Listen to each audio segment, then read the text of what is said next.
Welcome to Yadav academy. और आज से हम एक नया चैप्टर शुरू करेंगे। तो वो है हमारा भिन्न यानी कि फ्रैक्शन। तो भिन्न वाला चैप्टर हम शुरू करेंगे। तो सबसे पहले समझते हैं कि भिन्न कहते किसे हैं। ठीक है।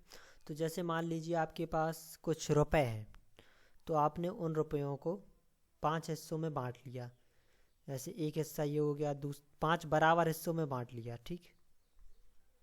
तो ये 5 बराबर हिस्से हो गए और इनमें से आपने मान लो एक हिस्सा किसी को दे दिया। ठीक है। तो एक हिस्सा दे दिया, टोटल हिस्से थे 5, यानी कि आपने उसे एक हिस्सा दे दिया कुल हिस्सों में से 5, यानी कि 5 हिस्से हैं इसके, 5 में से एक हिस्सा दे दिया, तो ये हो गया 1/5। तो यही रहता है भिन्न का मतलब कि एक पूरे भाग को आपने कितने भागों में बांटा और उसमें से कितना दे दिया। तो जितने भागों में बांटा रहता है वो हमारा नीचे रहता है और जितने में दिया जाता है वो रहता है हमारा ऊपर। तो इसी को कहते हैं हम भिन्न।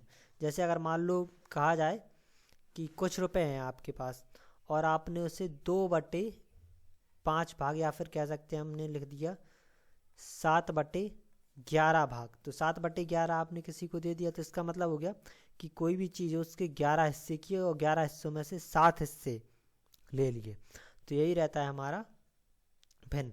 इसी को कहते हैं हम भिन्न। अब इसके बाद पे अब देखते हैं जो भिन्नों के कुछ टाइप्स हैं कि कितनी तरह की भिन्न होती हैं। तो भिन्न जो कुल होती हैं वो करीब 3 तरह की होती हैं, एक साधारण, दूसरी दशमलव और तीसरी वितत। तो सबसे पहले आते हैं हम साधारण भिन्न पर।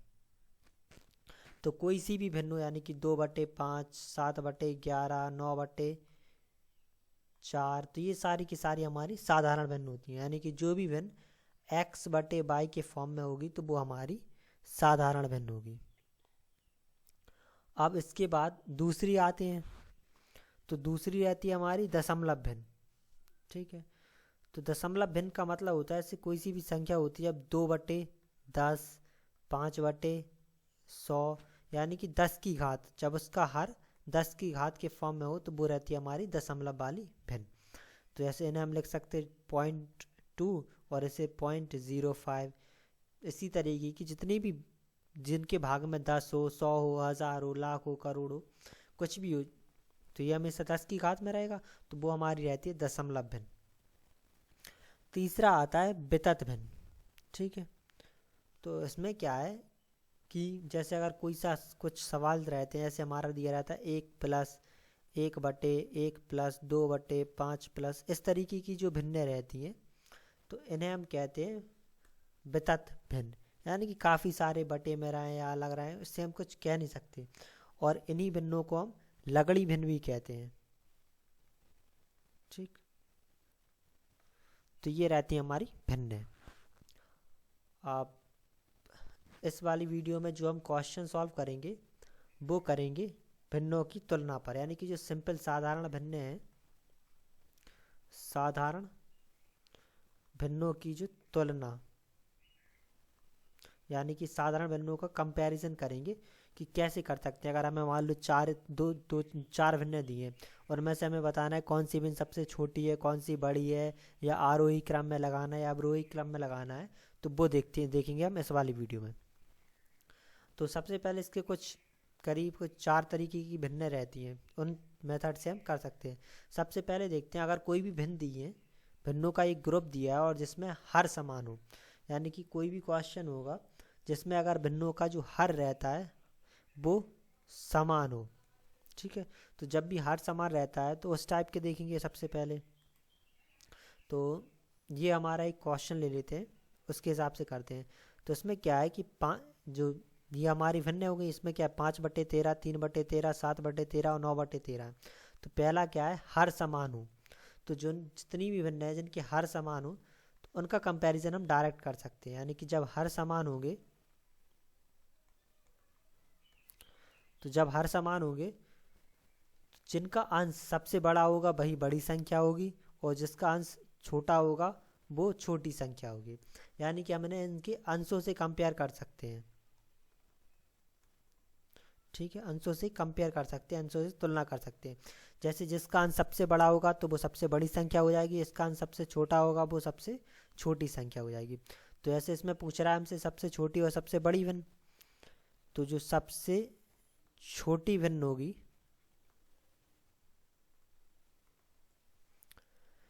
तो सबसे छोटी भिन्न वही होगी जिसका अंश सबसे छोटा हो। तो इसमें अंश सबसे छोटा 3 है, तो सबसे छोटी भिन्न होगी वो हो जाएगी हमारी 3/13। और अगर बात करेंगे सबसे बड़ी भिन्न की, तो सबसे बड़ी भिन्न वो होगी जिसका अंश सबसे बड़ा होगा। तो 5, 3, 7, 9 में सबसे बड़ा अंश है इस 9/13 वाली भिन्न का, तो ये हमारी सबसे बड़ी भिन्न हो जाएगी 9/13। ठीक है। तो जब भी हर समान होंगे, यानी कि हर समान होंगे, तो हम अंशों को की डायरेक्ट तुलना कर सकते हैं, अंशों को कंपेयर कर सकते हैं। ये हो गया एक। इसके बाद दूसरा आते हैं, जब अंश समान हो। ठीक है। तो अगर हमसे पूछेगा कि जब अंश समान हो तब क्या करेंगे, तो अगर अंश समान होंगे, जैसे भी एक क्वेश्चन लेके करते हैं, ये हमारा क्वेश्चन है, इसमें क्या है 6/17, 6/13, 6/11, 6/9 दिया है, और इनमें क्या है सबके अंश समान है। तो जब अंश समान होंगे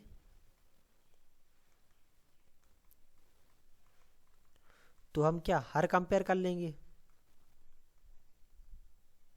तो हरों की तुलना कर लेंगे। ठीक है। तो जैसे ये 6/17 है, ये 6/13 है, 6/11, 6/19 है, तो सब में अंश समान हो गया। तो जब हर समान रहते हैं तो क्या अंशों की तुलना कर लेते हैं, जो बड़ा रहेगा वो बड़ा रहेगा, बड़ी भिन्न रहेगी। लेकिन जब हम हरों की तुलना करते हैं तो इसमें क्या है, जो हर बड़ा होगा, जो हर बड़ा होगा तो वो भिन्न क्या होगी, छोटी होगी। यानी कि जो हर बड़ा होगा तो भिन्न छोटी होगी, और जब हर छोटा होगा तो भिन्न बड़ी होगी। तो अगर सबसे छोटी भिन्न की बात की जाए, तो सबसे जो छोटी भिन्न होगी, तो सबसे छोटी भिन्न वो होगी जिसका हर सबसे बड़ा होगा। तो इसमें हर सबसे बड़ा कौन सा है, 19, तो ये 6/19 हो जाएगी। आप सबसे बड़ी भिन्न की बात करें, तो जो सबसे बड़ी भिन्न होगी तो वो वाली होगी जिसका हर सबसे छोटा होगा। तो इसमें सबसे छोटा हर 6/11, यानी कि 11 का है तो ये 6/11 हो जाएगा। ठीक है। तो ये हो जाएगा। अगर हम देखें जो सबसे छोटी भिन्न है वो होगी 6/19। इसके बाद अगर दूसरे नंबर पर भिन्न देखें जो 6/19 से थोड़ी बड़ी है, तो वो होगी हमारी 6/17, फिर 6/13 और फिर 6/11। यानी कि जो उसमें सीधे क्रम में लेते चले जाते हैं तो इसमें उल्टा होता है, यानी कि जो सबसे बड़ा होगा हार जिसका, वो सबसे छोटी संख्या होगी, जिसका सबसे छोटा हार होगा वो सबसे बड़ी संख्या होगी। ठीक, एक इस तरीके का हो गया। अब इसके बाद तीसरा देखते हैं। अब मान लो हर और अंश दोनों असमान है, यानी कि दोनों में कुछ भी कॉमन नहीं है, ना तो अंश बराबर है ना ही हर बराबर है। तो ऐसे क्वेश्चन में क्या करेंगे, ऐसे ये क्वेश्चन, इसमें क्या है 2/5 दिया है, 3/20 दिया है, 7/15 दिया है, इसमें तीनों वो अंश और हर दोनों में किसी में भी बराबर नहीं है। तो ऐसे क्वेश्चंस में हम हमेशा जो हर हैं हरों को समान कर लेंगे।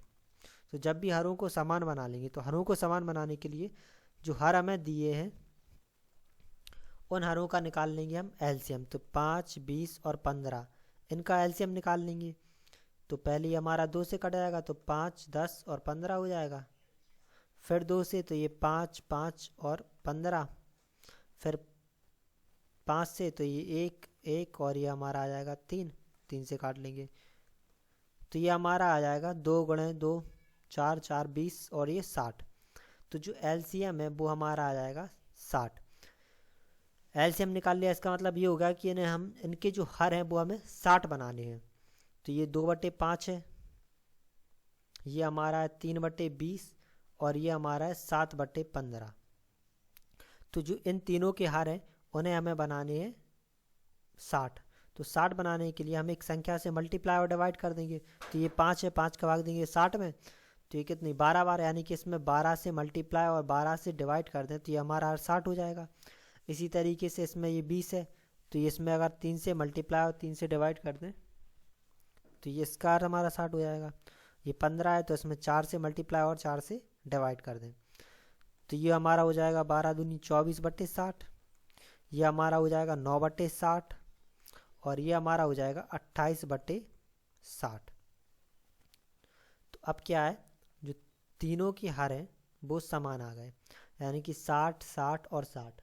जब हर समान आ गए तो अब हम इन भिन्नों को कंपेयर कर सकते हैं, तुलना कर सकते हैं। तो पूछ रहा है सबसे छोटी और सबसे बड़ी भिन्न।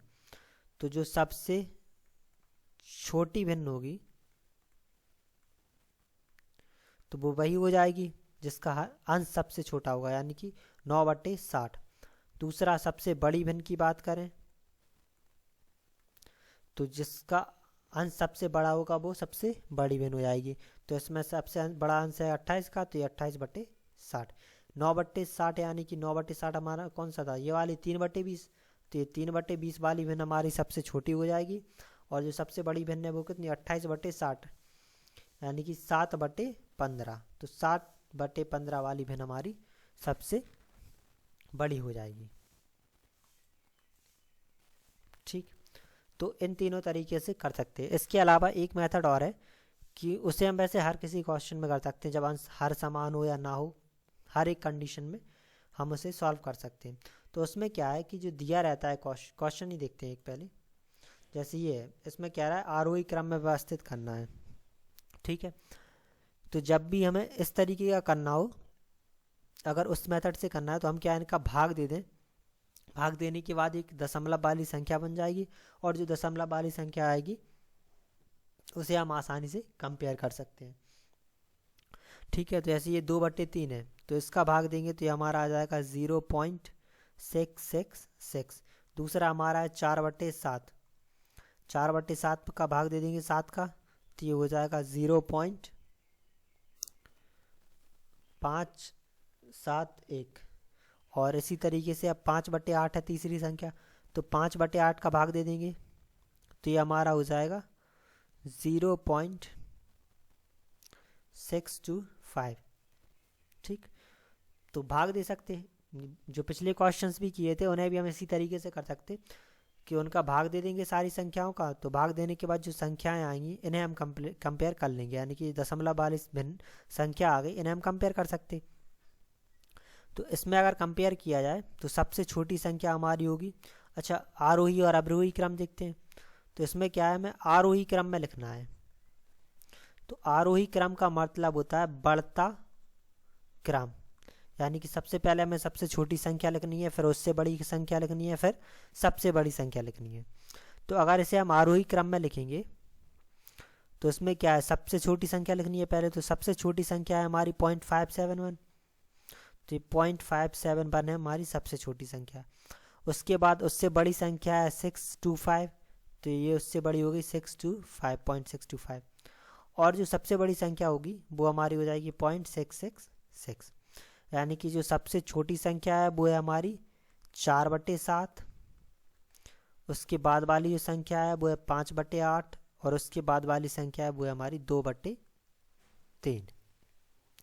तो ये हमारा हो जाएगा आरोही क्रम, यानी कि अगर सबसे बड़ी संख्या पूछता तो 2/3 आ जाती, सबसे छोटी संख्या पूछता तो 4/7। तो ये थे हमारे भिन्नों को कंपेयर करने के, यानी कि उनकी तुलना करने के। अब अगली वाली वीडियो में इसके और आगे के कुछ क्वेश्चंस और कॉन्सेप्ट देखेंगे। Thank you.